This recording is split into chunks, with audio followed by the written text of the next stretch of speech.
Welcome to Spotlight on the Arts. I am Patrick Christiano, your host, the publisher of TheaterLife.com, a website for theater buffs covering Broadway and off-Broadway theater. And we're coming to you from the LTV studio in Wainscott. I have some really interesting guests today. An old friend of mine, Eileen Shepard, and one of the founders of the Road Forward Scholarship Fund, which is a new scholarship fund that was set up in 2021. You're going to tell us all about it, how it serves the community. You have a fundraiser coming up on June 15th. We're going to talk about that. And Eileen, you're going to dig into the demographics of how it all works and why we saw there was a need for this. Yes. Yeah. Yes. So welcome to LTV. Thank you for coming to share all this. It's my pleasure. So tell us, Vivian, you were working together at the synagogue in Sag Harbor. Is that how this? Eileen wasn't involved yet then. Okay. The synagogue had a social justice committee, and it did miraculous work, during the whole time of COVID. There was a great need for food to be delivered to households. I mean, it was amazing. And as 2021 came, we realized the community had other needs. Like there was another view we were looking at. We weren't looking at the Hamptons that you see in the newspapers, the glamorous parties, the gorgeous houses. We were looking through the whole COVID period at the families who make this beautiful. They cut our lawns. They work, they clean our houses. They work in every store. They work in the kitchens of every restaurant we fight to get a reservation for. And these are the people the scholarship fund is really going to support. And you discovered in this period how many of them cannot afford economically disadvantaged. They are very economically disadvantaged. And they're the predominant sector of the school out here. Can I interject? Sure. Okay, so of the graduating high school seniors, there's 660 approximately, and 40% are economically disadvantaged. And so we're trying to help them go into colleges, 2 years, 4 years, and trade schools if they're interested. We understood that the only way out of poverty is education. Right. You need some form of education to move it. And when we move a generation, we move their families. All these kids stay with their families. They help their families. They say in essays they will help their children, the youngest sisters and brothers, pay for college. I mean, as you and I were talking earlier, when I first told my friends, I'm starting a foundation, a scholarship with 4 friends, Sherry Lipman, Heidi Siegel, and Rivlin Zweig, and we're going to serve children in the Hamptons. Well, they laughed. They said, what kid in the Hamptons needs a scholarship? They go to private schools, they go to elite colleges, because the people we want to help is invisible. And it was best made obvious in the article in the New York Times this weekend. Oh, there's an article this week in the Times? Yeah. There was a young man who was living his life in the woods. Out here? In Bridgehampton, there's a whole group of homeless people, basically. Wow. Live in Bridgehampton. And they live in tents. There was a lead article, and they live in tents all over winter the winter. long. I missed that Heartbreaking. one. Heartbreaking. How many? It was in the hundreds in the Hundreds front. of them. It's in the front page of the New York Times Metropolitan section. Wow. And it was, nobody sees the underbelly, but it's the underbelly that makes life possible. Right. So now 1921 you established this fund. 2021. We got the idea, we're going to do it. And you gave scholarships right away. And then by that June, like 6 months later, we gave out 3 scholarships to 3 kids. But we learned that you cannot give a child who's economically disadvantaged a scholarship for 1 year because they drop out when they don't have the money the second year. So we moved on to giving 4-year scholarships. Bravo.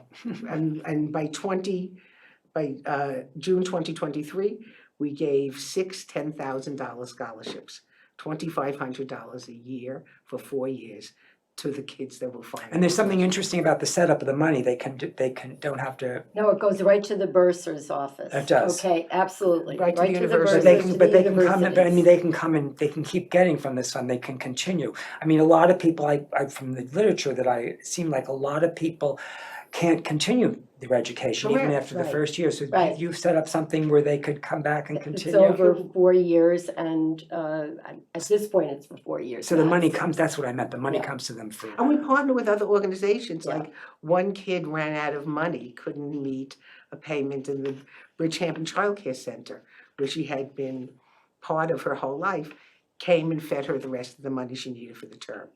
It's the parents can contribute zero. These kids work and clean houses on the weekend. I mean, you've just got a slew of applications. How many Yeah. did you get? We just received about 40 to 50 applications, and And how- and- so my staff of 4, we're trying to go through them and decide which ones we will interview. Well, let's And come, we'll get- let's we'll come, let's get come, into that. let's come back to how we picked the winners. Let's talk a little bit about the event that's going to happen on June 15th, because this is a thing that helps you raise money to Right. give the scholarships and makes it available. And it's called Cabaret for a Cause.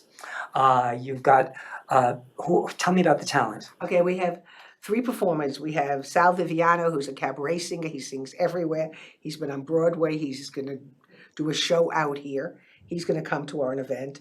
Liz Lawson, who's his wife, who was the mother in Beautiful for the whole run on Broadway. And Danelia Cotton, who's a blues singer. She's absolutely a diva. She's at Joe's Pub. She's all bottom line all around the New York scene. $175 each.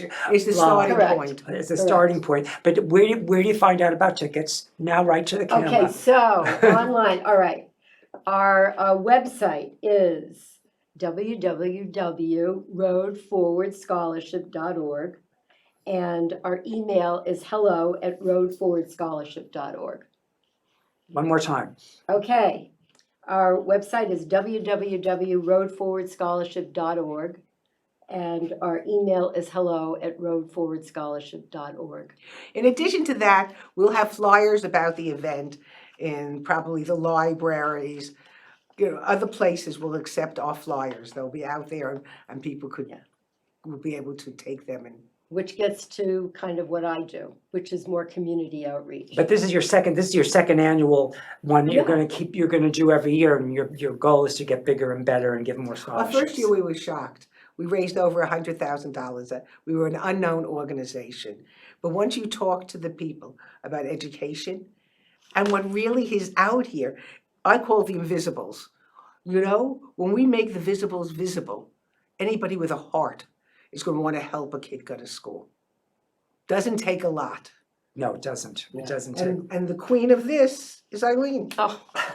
Are you the one that helps? I'm trying to Well, you- contact the students. You're on the education committee, and I'm you have on the other people on education your committee. committee with you, but you're the Yes. chair. I'm the chair. And so we've gone to all of the local high schools, East Hampton, Bridgehampton, Pearson, Southampton, Hampton Bays, and we go to a lot of the organizations out here, OLA, the Bridgehampton Child Care Center. We spoke in the Southampton Youth Bureau. Wherever there's we went to the Shinnecock Reservation. So we're trying to raise awareness that we have this opportunity for students so that we can connect with these graduating seniors. So that's primarily what the committee has done so far. Then we have to get the application out.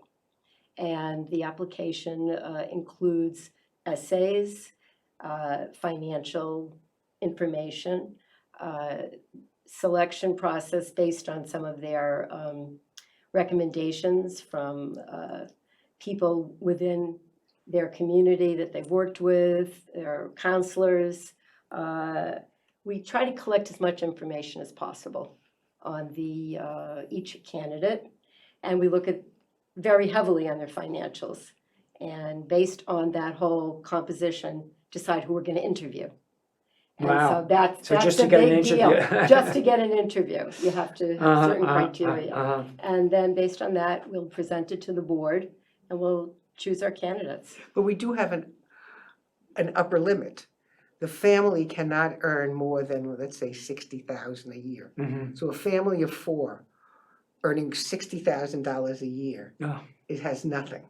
No, you know. And I find that I run a mentoring program in conjunction. After the kids graduate, we stay with them. Most of these kids, it's the first time away from home.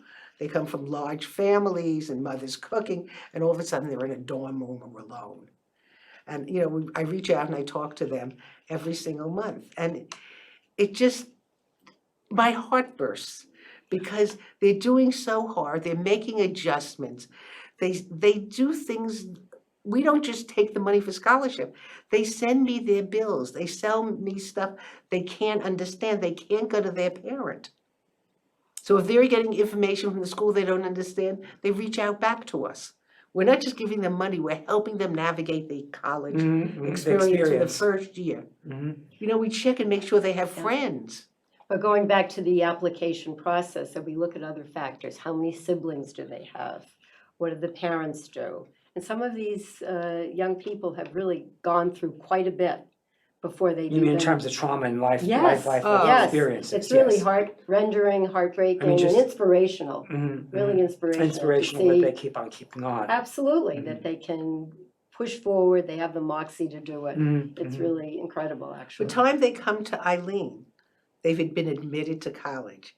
Yeah. I mean, they work countless jobs. They support their family.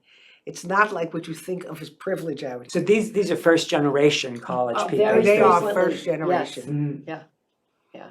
Not entirely, but you know, there's something compelling in their story. It's landed them in certain situations, and so we try to step forward and address their issues and really help out. And Vivian's terrific. She has so much information and experience in so many different avenues, and really makes their lives better. We once, last year, I interviewed this boy, and I wanted to know, why was he going into business? Why was his major going to be finance? And he said, I'm going to read it to you. I have been working continuously since I am 14. I understand economic insecurity. I also understand that in going to college, I'll be able to move into a world of greater security for myself and my family. This is a 17-year-old. During the interview, he said to me, I can't have my mother have the lights, you know, not meet the bills, have the lights turned off anymore. I need more security than that. And I'll read you another one. Please, May I? please, yes, absolutely. I came from Ecuador 4 years ago to be free of a very dangerous life. My new American dream is to become a veterinarian. Through school and community service, I will now keep my focus on that dream. And he's at Suffolk Community College. So, you know, and it's very diverse in terms of where they go. I would say predominantly in New York, but not New York State, I should say, but not entirely. They branch out. We had someone go to Europe last year, one of our scholars, to Switzerland. I'm going to read you one more. This Well, woman was they're a fabulous. valedictorian at Bridgehampton High School last year. She said, it's my dream for people of color to all have a safe place, mentally, physically, and intellectually. Nursing will be one of my ways of contributing to their comfort and safety. This was the valedictorian? Yes. And she's at Boston College. She also received. We also do something like, if they are being given money by the universities, which most of these kids get, so what does our scholarship do? Their money only covers scholarship, school, doesn't cover room and board. Right. So all money goes to cover their room and board.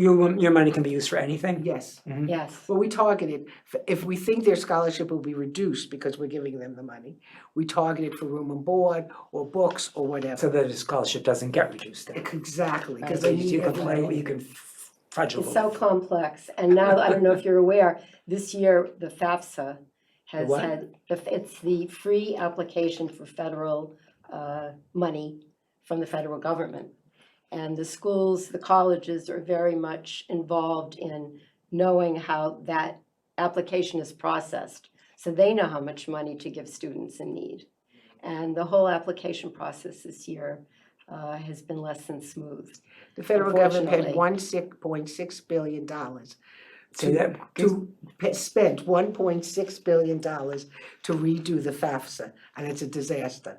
Yeah. The old one was $1.6 billion to reduce something. to rewrite the To rewrite FAFSA it. that doesn't work.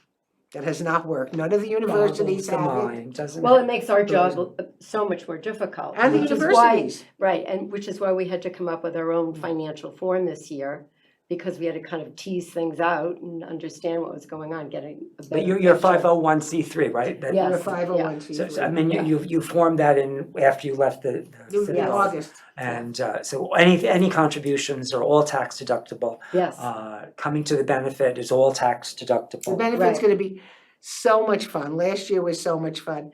This year's even gonna be, it's truly gonna be a cabaret night. It's gonna be great Dancing music. too, dancing? I think you'll I dance if hope they say, so. why I hope not? so, we'll sing. And it's gonna be here at LTV, by the way. Yes, it is. It's gonna be Right it is. here. And I wanted to point out, we're a voluntary staff.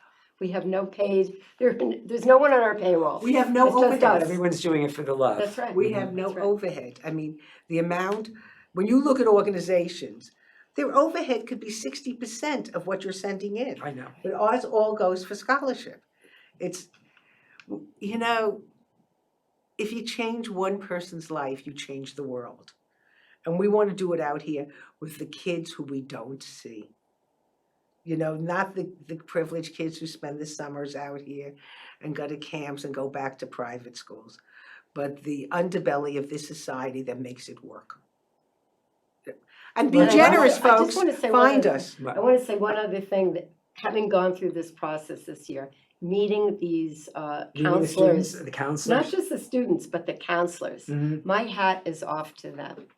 They do a huge and very important job. And I really didn't realize how important. How involved they were. Yeah, How absolutely. actually They're hands-on they high were. impact. I mean, the teachers are, but the counseling department is really astounding. And, you know, Yeah. it's Heart not and just soul. we give them money. We mentor them, and now we're Yeah. talking about other avenues we can Are you help the them. only mentor? You have I've been the mentor, now I'm gonna be the mentor group, because there are too many kids. You have- So I can't call everybody every You're gonna month. have a staff. Right, exactly. She's gonna need But staff. everybody, mentoring is like, it's the nicest thing. I mean, there's one kid who's an artist, and she created this piece out of the vinyl. She made this sculpture that we could probably auction it off for several $1,000s. It's so beautiful what this freshman kid did. It's like, my heart, I'm so glad that they're having an opportunity. It's the first time they're leaving the East End. Really? I mean, Some it's not like cases, some cases. they're always here. Where do they go? Where do they go? They don't have the money to go anywhere. Mhm. I just. But something- you know, they're very accomplished young people. I mean, they're lifeguards, or they're track stars, or They play musical or they instruments. play in the bands here. They play in the Sag Harbor every, Tuesday night or whenever that is. I mean, they're very involved. They really participate. And yet, on this Wonderful. flip side, when we want to say to them, and this is really wanted to touch your heart, when I say to them, oh, can we all get together for dinner or lunch? And I get a resounding, I have to work.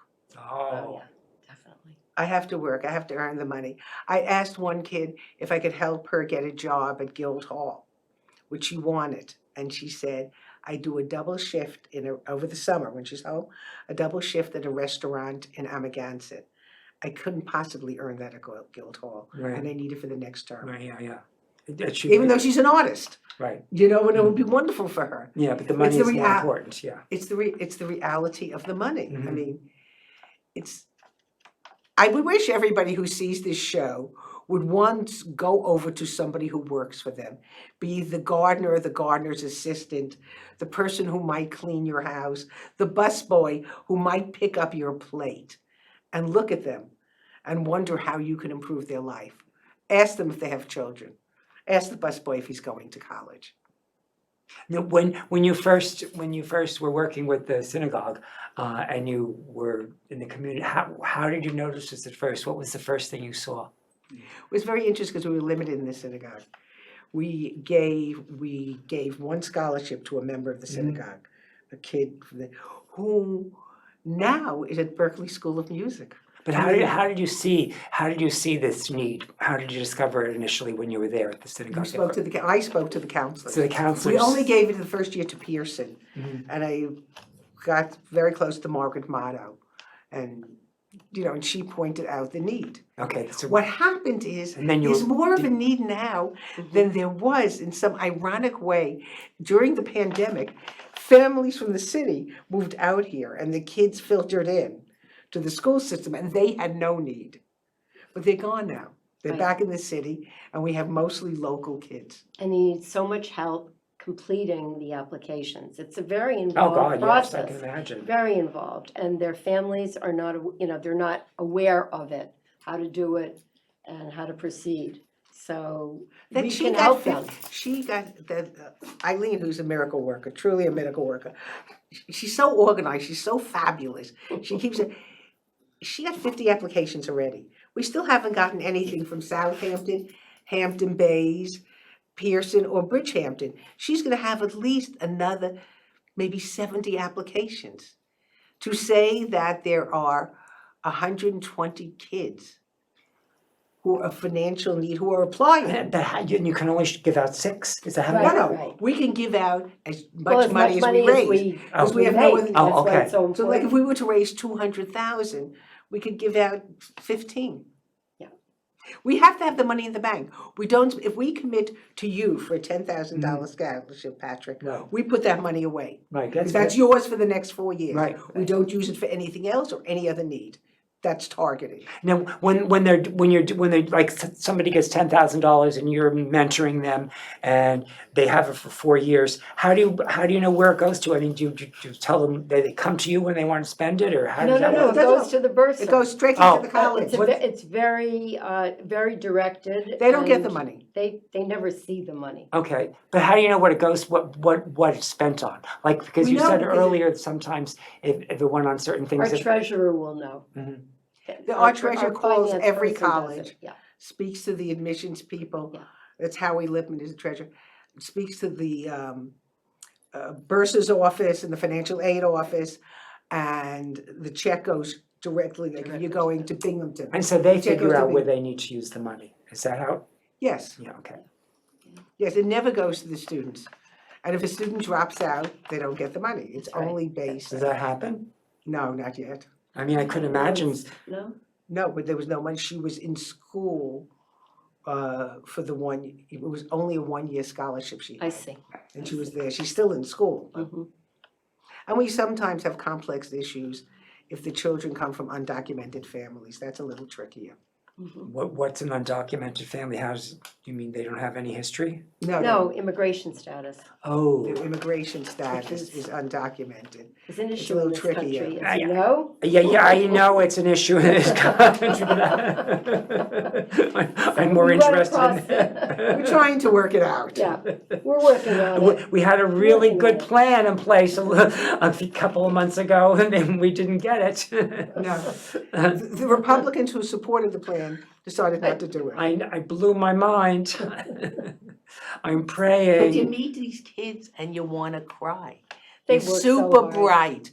They work super hard, yet they don't have the opportunities. Well, another area that we've kind of hitched into is Ruta 27, which is an evening program out of East Hampton High School that teaches Spanish to adults.